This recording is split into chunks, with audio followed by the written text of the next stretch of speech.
On November 30th, 2025, Glock stopped shipping the pistol you were going to buy.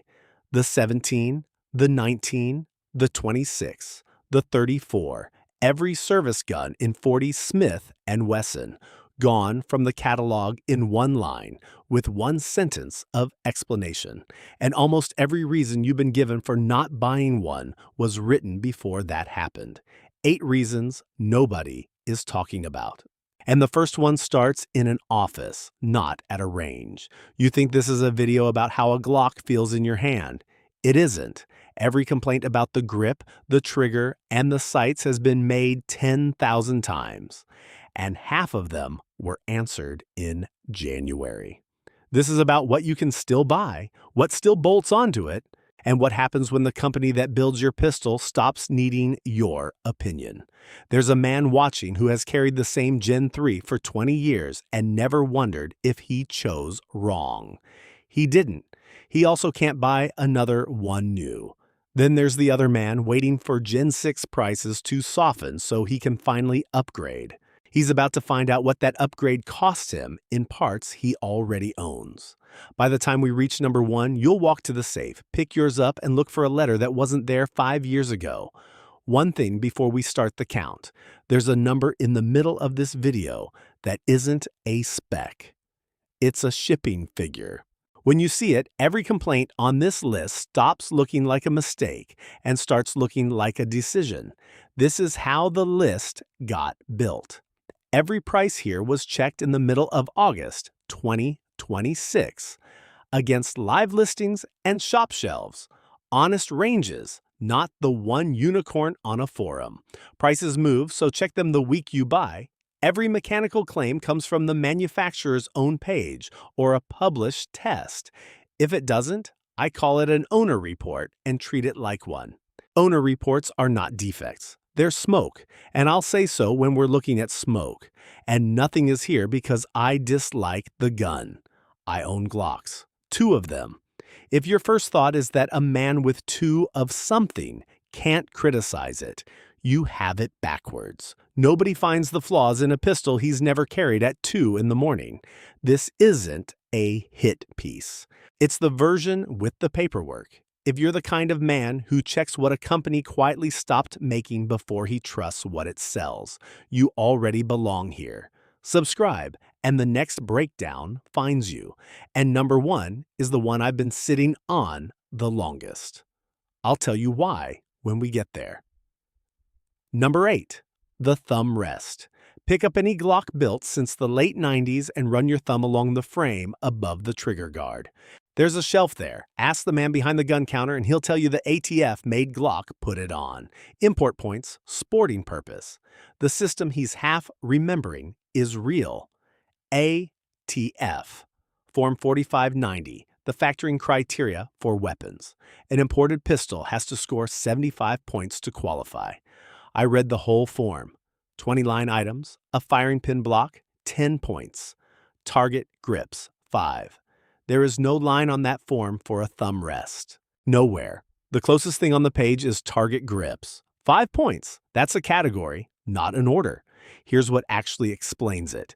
A polymer frame scores 0 for frame material, 0 out of 20 before you start. A plastic pistol needs every other point it can find. And somewhere between the customs office and the gun counter, a design choice turned into a government order. I can prove what the form says. I can't prove what was in anybody's head. File that because the next one works the same way. Number 7, the reason your shots land low and left. Every list gives the same answer. The grip angle. The frame points the muzzle down, your hand fights it, and the target proves it. Now, the part nobody can produce. Not one peer-reviewed study tying low left hits to grip angle. Not one. The 2 men everybody cites blame something else. John Shrek McPhee in Shooting Illustrated, December 5th, 2021, calls the old shot correction wheel junk science and says the miss is grip. Michael Seeklander of the USCCA blames grip pressure and flinching. Neither publishes data. Then there's the one comment nobody has ever answered. A left-handed shooter wrote in and said he shoots low and left too. Sit with that. If the frame were steering the muzzle, a left hand should push the error the other way. It doesn't. I went looking for a published rebuttal. There isn't one. This is instructor folklore in both directions. Your grip is the problem. Your gun is fine. Both are bad news because you can return a gun. Number 6. The two things that never changed. The Gen 6 was announced December 6, 2025, and hit American stores January 20th. Look at what changed. A flat-face trigger, deeper undercut, bigger beaver tail, wider thumb shelf, RTF6 texture on 4 sides. A new optics system that retires MOS. Underneath, there's more than the marketing admits. The extractor depressor plunger is redesigned. The captured dual recoil spring is gone, back to the Gen 3 single guide rod. Maritime spring cups come standard. That's serious engineering. Now the two they didn't touch. The grip angle is identical, confirmed by Outdoor Life, December 7th, 2025. And the magazines are the same magazines. Glock's own wording. It still uses the traditional magazines and it fits Gen 5 holsters. Same magazine, same base plate, same 15 minutes on the counter with a screwdriver and a coffee can. The Austrian Army adopted this pistol in 1983. In 4 decades, they redesigned the extractor before the floor plate, and the fix costs $20. Magpul's L-plate floor plate comes off the magazine without tools, and a 3-pack runs about that. Check this month. Solve for the price of lunch by a company that doesn't work for Glock. Number 5. The new texture is an upgrade for half of you and a downgrade for the rest. RTF6 on 4 sides, including the thumb shelf. Competition shooters love it. A man who carried a Gen 2 for decades traded up and said it shoots smooth as butter. Now read what the carry crowd says about that frame. One owner said he felt like he was holding a porcupine. Then, the one that ends the argument. A man went in to buy his first Glock, held a 19 Gen 6, and walked out with a Gen 5. He apologized, said he must have soft hands. His hands are fine. Nobody puts a number on the trade. Texture that helps you on a timer eats a cover shirt and sands your side raw by hour 9 of appendix carry against bare skin. And that trade got expensive. The Gen 5 he chose is the one that stopped shipping. When you find one, it's $450 to $630. Mid-August 2026 against $570 to $699 for the Gen 6.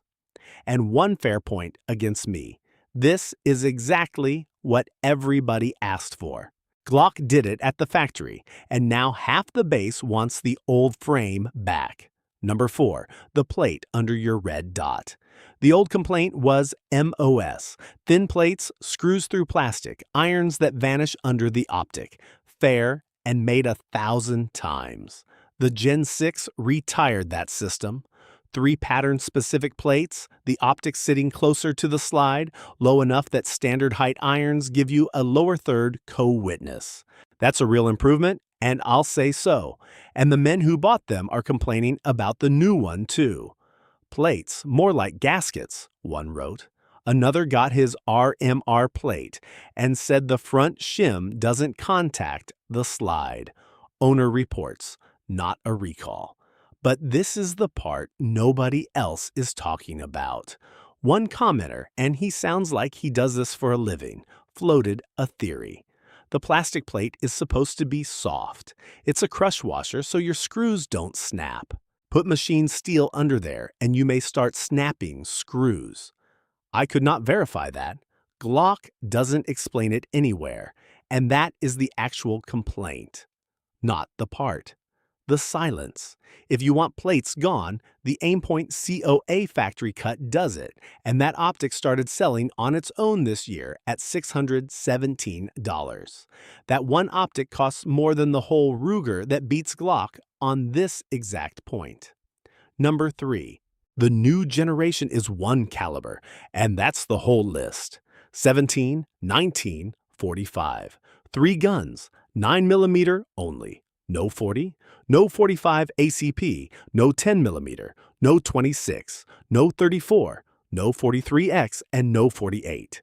And before somebody types it, the slimlines were not discontinued.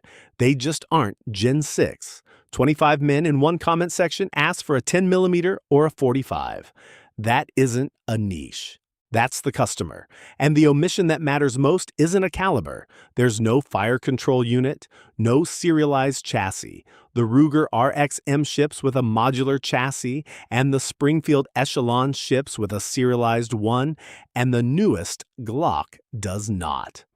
One owner called that a huge misstep. It's worse. It's a strategy. A chassis is one serialized part you keep and change everything around. A catalog is a pistol you buy again. Still plastic sights, too. On a pistol with a $745 sticker. Subscribe before the top 2, because number 2 is the one that'll start the fight down there, and I want you in it. This is the part I promised you. There's a line that gets repeated in every one of these arguments. That Glock is mid-pack now, that Smith and Ruger outsell it, that the giant already fell. The number behind it is real. ATF's manufacturing report for 2024. Sig Sauer, 874,000 pistols. Smith & Wesson, 625,000. Ruger, 562,000. Glock, 419,000. Fourth place. Except that report only counts pistols built here, and most of what Glock sells in America still comes off a boat from Austria. ATF's own import data shows more than 1.2 million pistols coming in from Austria in fiscal 2023 alone. Add them together. Glock is putting roughly 1.5 million pistols a year into this market. Not fourth, first, and not close. Now go back over the last 5 reasons with that number in hand. The grip angle, nobody fixed. The baseplate, nobody redesigned. The plate, nobody explained. The caliber list, nobody expanded. That is not a company that lost. That is a company that doesn't have to answer you. Read that again, because it's the whole video. Number 2, the single best argument for buying a Glock just got smaller. Nobody buys a Glock because it's the finest pistol in the case. You buy it because 4 decades of aftermarket means whatever you don't like, somebody sells the fix for $12.95. Now read what the aftermarket says about the Gen 6. Johnny Glocks, one of the best-known trigger builders in the country, had to design a new one for it. On their own product page, they say the Gen 6 is different enough that much of the aftermarket built for Gen 3 through 5 simply won't work. Then the wrinkle. Ghost sells a connector for $12.95, and owners report the old ones don't sit right in the new housing. The product name says for all Glocks Gen 1 through 6, Tyrant CNC splits the difference, saying many Gen 5 triggers will physically drop in, but the new geometry changes the break and the reset. One builder says the old parts won't work. One vendor says they all fit. The aftermarket does not agree with itself. Let that one land. The one advantage this platform has over every clone is that everything fits. Now you find that out on your own pistol, with your own money. Now, let me argue against everything I just said, because a gun channel that only sells you up is lying to you. Charge 1. It's the shooter, not the gun. Every complaint here about grip, angle, and trigger goes away with trigger time. They're right. Nobody who fires 50 rounds a month gets to blame geometry. Charge 2. The strongest one against me. You're judging a service pistol by competition standards. The best line I've read on it came from a commenter. Gaston didn't design the best gun in the world. He designed the most practical one. That's not a defense. That's the mission statement. And measured against that, this pistol is winning by 1.5 million a year. Charge 3. Everybody copies the Glock, so the Glock must be right. Also true. And the counter came from a commenter who took it further than I did. Once the patents expired and the clones showed up, That stopped being a reason to buy your Glock from Glock. Honesty cuts both ways. All three of those land. The verdict is what you came for, so take 1 second and subscribe first. And number one, this is the one I've been holding since the first minute. Number one, Glock stopped making the one you were going to buy, and I'll tell you why I sat on it. I bought a spare Gen 5 back in December before saying a word in public because I know what a video does to a used price. That's my conflict out loud. First wave, June 3rd, 2025. Roughly 35 models cut at once. The 17L, the 24, the 36, and every Gen 3 and Gen 4 and 40 and 10 millimeter. Second wave announced October 21st, shipping stopped November 30th. Essentially every remaining Gen 3 and Gen 5. The 17, the 19, the 26, the 34, every service 40, Glock's own sentence, word for word. We are making a strategic decision to reduce our current commercial portfolio. Look at what replaced it. The V-Series December 2025. $540 on the street with trigger bars and backplates redesigned to resist illegal conversion devices, and a V on the frame. A redesign driven by a legal problem, not by anybody who shoots. And the Gen 6 announced 6 days into that same month, on shelves January 20th. 2 new lines in 8 weeks, and nobody told the man standing there with his wallet out which one to buy. Here's the twist, and it isn't a new fact. It's the question turned around. You've been asking whether the Gen 6 is a good enough Glock. Wrong question. Read that feature list again. Undercut trigger guard, full grip texture, integrated thumb rest, extended beaver tail, flat trigger. Every one of those is something the clone makers shipped first, and something owners paid shops to install for a decade. An owner said it better than I could. Glock has become the company copying the companies that copied them. Glock finally built a Glock clone, and the clone starts around $360. Run it back. The thumb rest was never an ATF order. The low left was pinned on the angle and never proven on it. The base plate outlives 6 generations, and $20 fixes it. The texture that helps you shoot hurts you to carry. The plate under your dot has no explanation.